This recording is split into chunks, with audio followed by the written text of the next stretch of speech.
नमस्कार दोस्तों, आज हम जानेंगे विकास प्रशासन और सामाजिक एवं सांस्कृतिक व्यवस्था। सबसे पहले जानेंगे इनके उद्देश्यों के बारे में। उद्देश्य यानी कि लोक प्रशासन सामाजिक लक्ष्यों की प्राप्ति के लिए भिन्न भिन्न सामाजिक, सांस्कृतिक और राजनीतिक आर्थिक परिस्थितियों में किस प्रकार कार्य करते हैं। लोक प्रशासन जो अपने लक्ष्य हैं, सामाजिक लक्ष्य, उनको प्राप्त करने के लिए इसके राजनीतिक, आर्थिक, सामाजिक लक्ष्यों को प्राप्त करने के लिए सामाजिक, राजनीतिक, आर्थिक, सांस्कृतिक, आर्थिक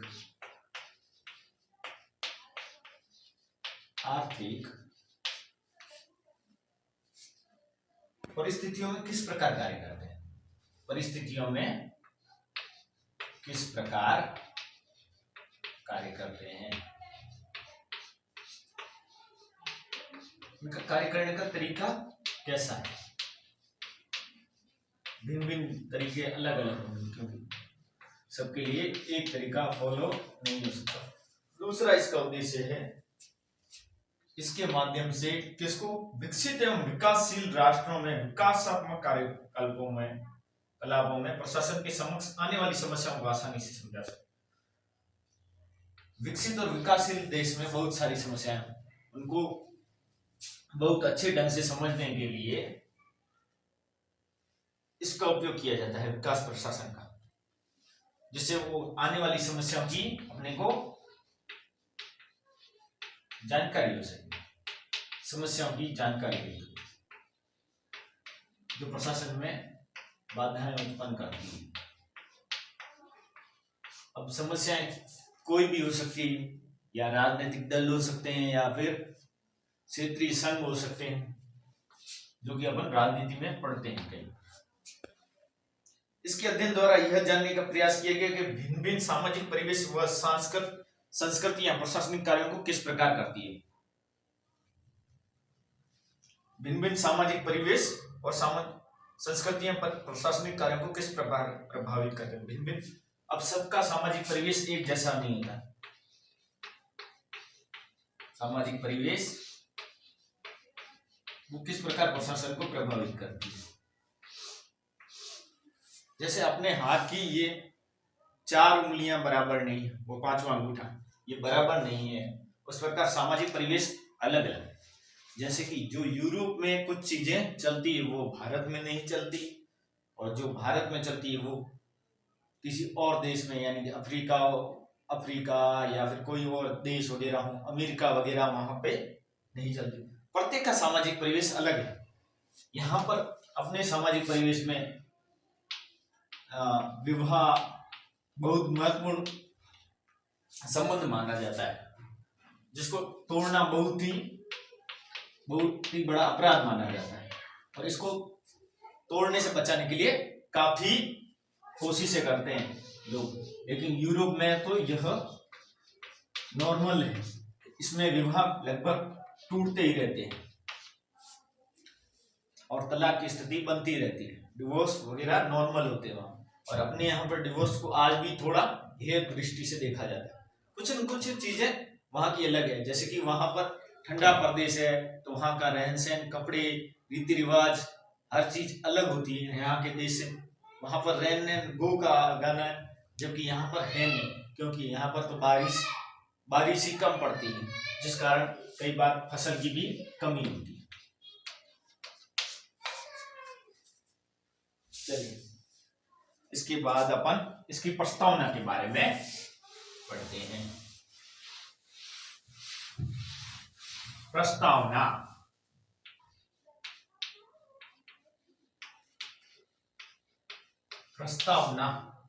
प्रशासन किसी भी राज्य की सरकार का एक कार्यकारी अंग होता है। प्रशासन किसी भी राज्य सरकार हो, चाहे वो राजस्थान की हो या गुजरात की हो, उसे कहते हैं राज्य सरकार। वो किसी भी देश की राज्य होते हैं, स्टेट होते हैं, उसका एक कार्यकारी अंग होते हैं। प्रशासन न केवल सरकार की नीतियों योजनाओं को क्रियान्वित करता है बल्कि ये सरकार के कार्यों का दर्पण भी होता है। प्रशासन न केवल नीतियों और योजनाओं को क्रियान्वित करता है, यानी कि योजनाओं को केवल किताबों में नहीं उतारता बल्कि उसको क्रियान्वित करता है। जैसे कि अपने यहाँ पर बहुत चला था एक आवास योजना,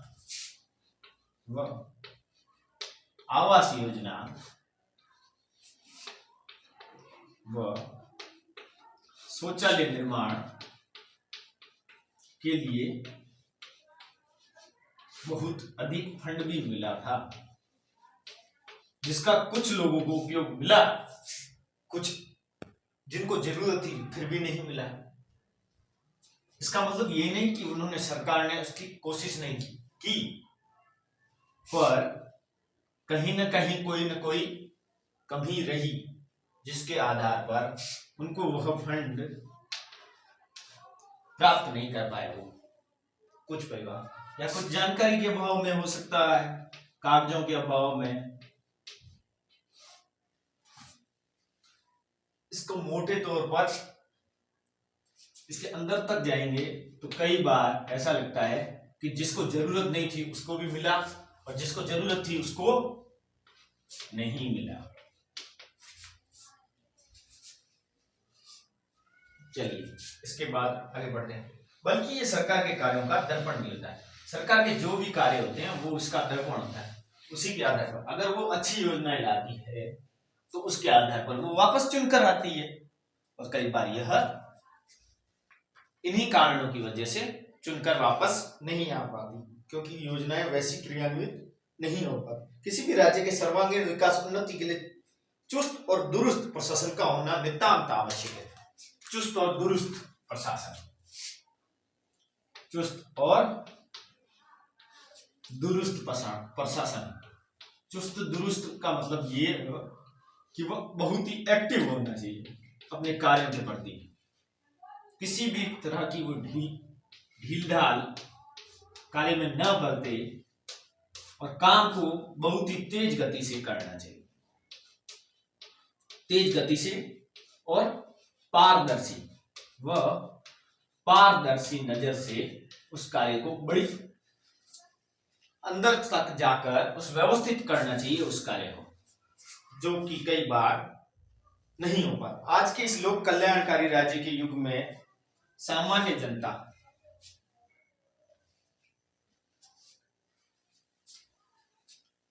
आज के इस लोक कल्याणकारी राज्य के युग में सामान्य जनता के कल्याण तथा विकास के लिए सरकार पर महत्वपूर्ण जिम्मेदारी है। आज के इस लोक कल्याणकारी राज्य के युग में लोक कल्याणकारी राज्य अर्थात लोक कल्याणकारी राज्य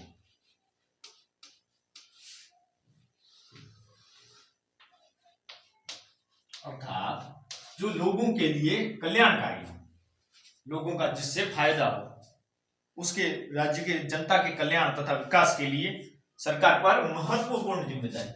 सरकार का यह मतलब नहीं हुआ कि वह चुनकर आ गई तो वापस वो कार्य न करे, उसको भी कार्य करने पड़ते हैं, उसके ऊपर भी कुछ जनता का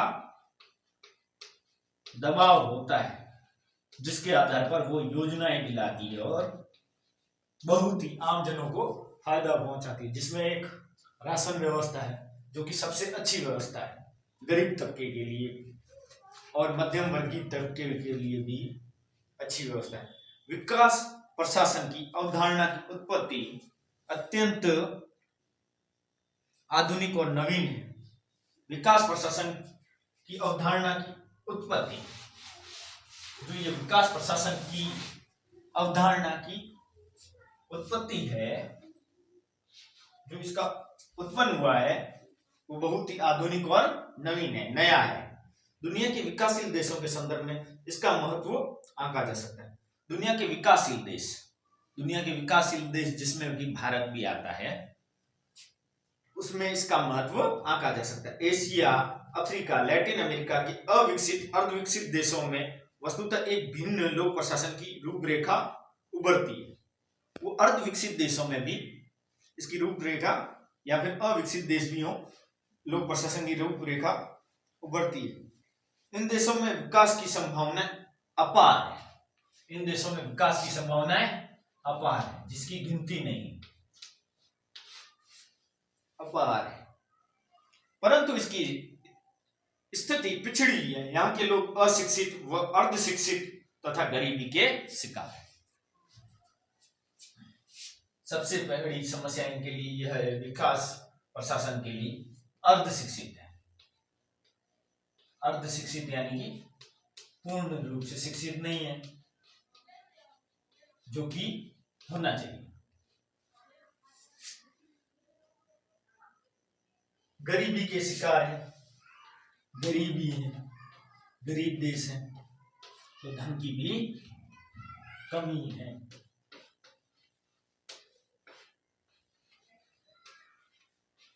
दूसरे देशों के मुकाबले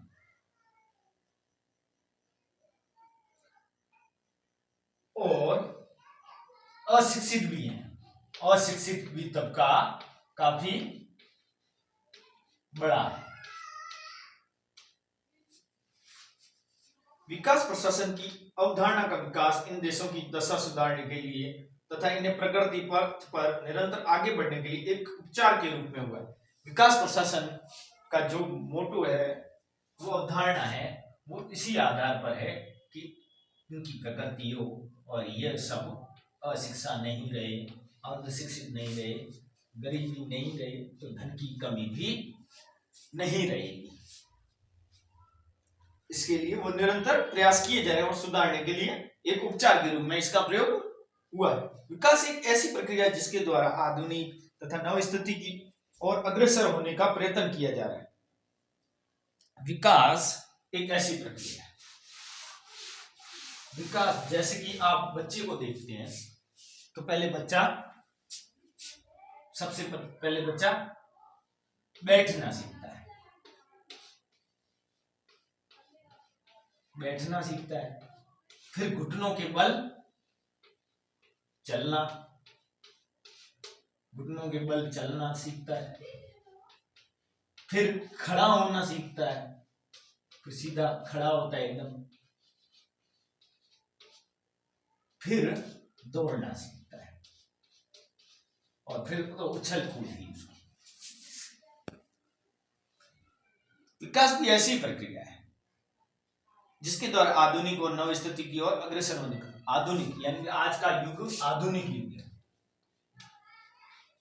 आजकल तो मोबाइल पे वीडियो कॉल पे बात हो जाती थी, पुराने टाइम में ऐसा नहीं हो पाता था, तो तार भेजते थे या फिर डाक द्वारा भेजते थे। एक को दूसरे को चिट्ठी मिलती थी, 10-15 दिन बाद मिल जाए, ऐसे चिट्ठियां मिलती थी। द्वितीय विश्व युद्ध के बाद की परिस्थितियों ने लोक प्रशासन के परंपरागत सिद्धांतों की अपर्याप्तता को देखकर एडवर्ड वाइडनर ने विकास प्रशासन की अवधारणा का प्रतिपादन किया। जो विकास प्रशासन की अवधारणा का प्रतिपादन है, की अवधारणा जो प्रतिपादन किया है, वो एडवर्ड वाइडनर नाम के व्यक्ति ने किया है। एडवर्ड वाइडनर।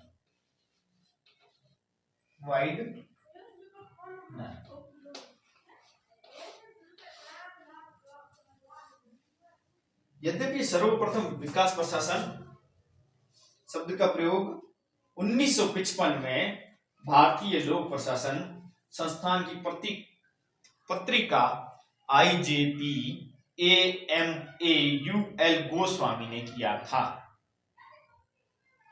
सर्वप्रथम विकास प्रशासन का शब्द का प्रयोग, जो ये विकास प्रशासन है, इस शब्द का प्रयोग पहले किसने किया? यह शब्द है, इसका प्रयोग सबसे पहले किसने किया? तो उसका नाम है, यह है 1955 में भारतीय लोक प्रशासन संस्थान की पत्रिका IJPU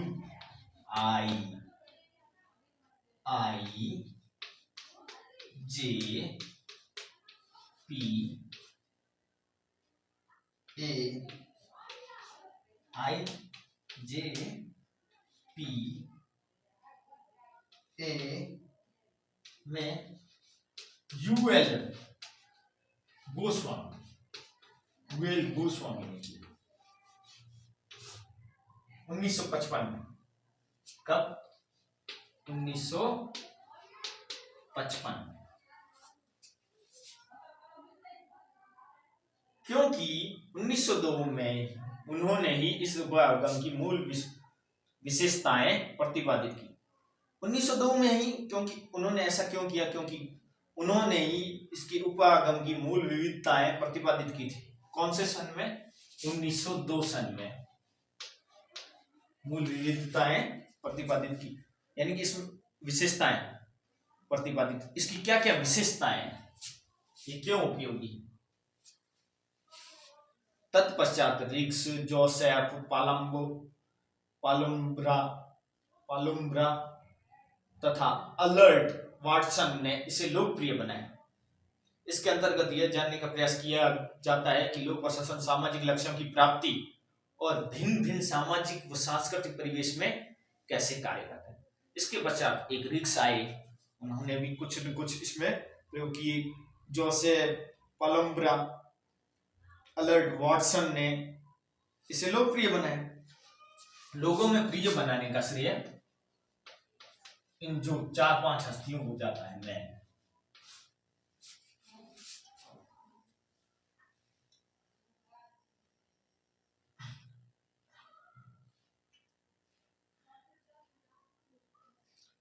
एडवर्ड वाइनर के अनुसार ऐसा प्रशासन जो परिवर्तन उन्मुखी तथा लक्ष्योन्मुखी हो वो विकास प्रशासन कहलाता है। जो परिवर्तन उन्मुखी हो, जिसमें परिवर्तन भी समय समय पर किया जा सके, ऐसा प्रशासन होना चाहिए, जिसमें समय समय पर कुछ न कुछ बदलाव करते रहने चाहिए,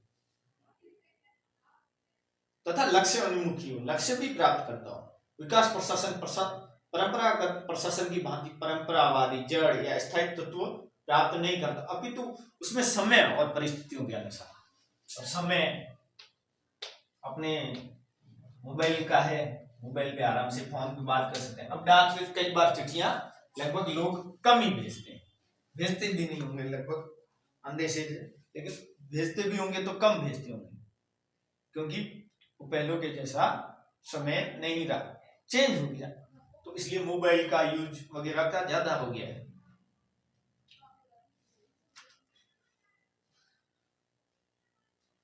विकास पहले ढीली पैंट पहनते थे, अब टाइट जींस वगैरह अलग अलग डिजाइन की आ गई, पहले वो पहनते नहीं थे ऐसी ड्रेसें।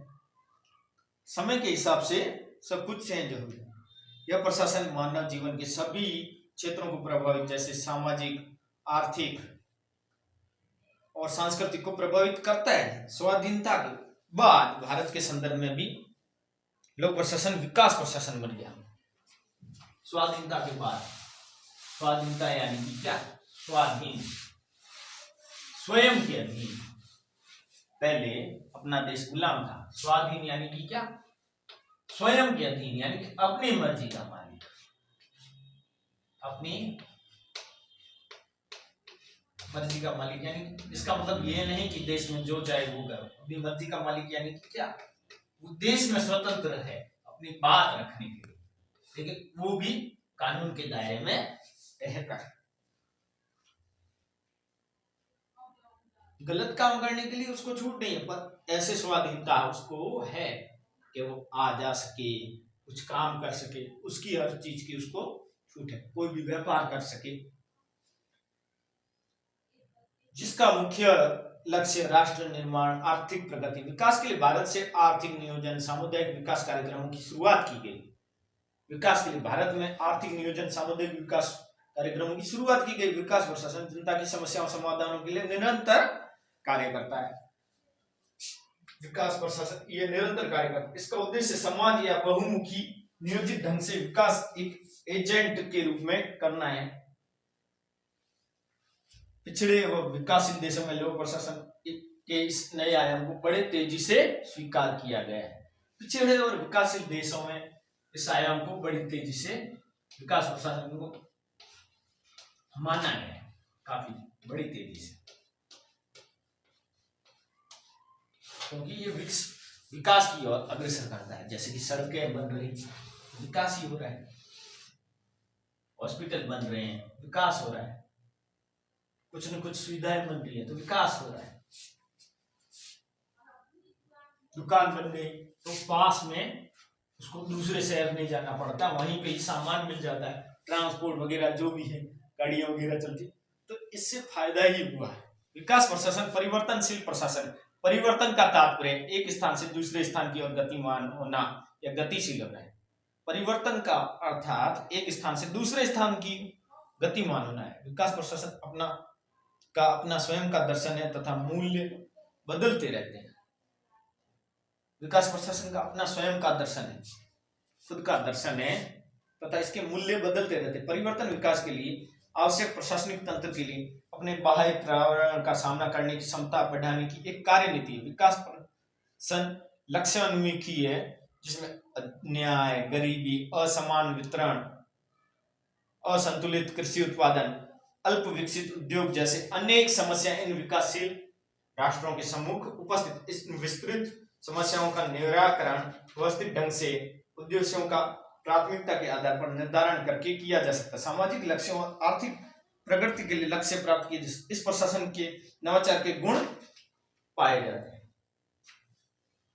ठीक, आज हम इतना ही समय दे पाएंगे इस टॉपिक को।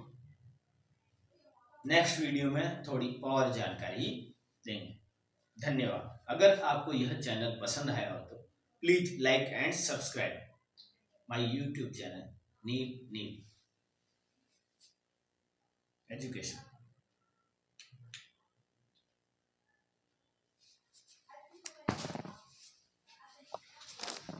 धन्यवाद।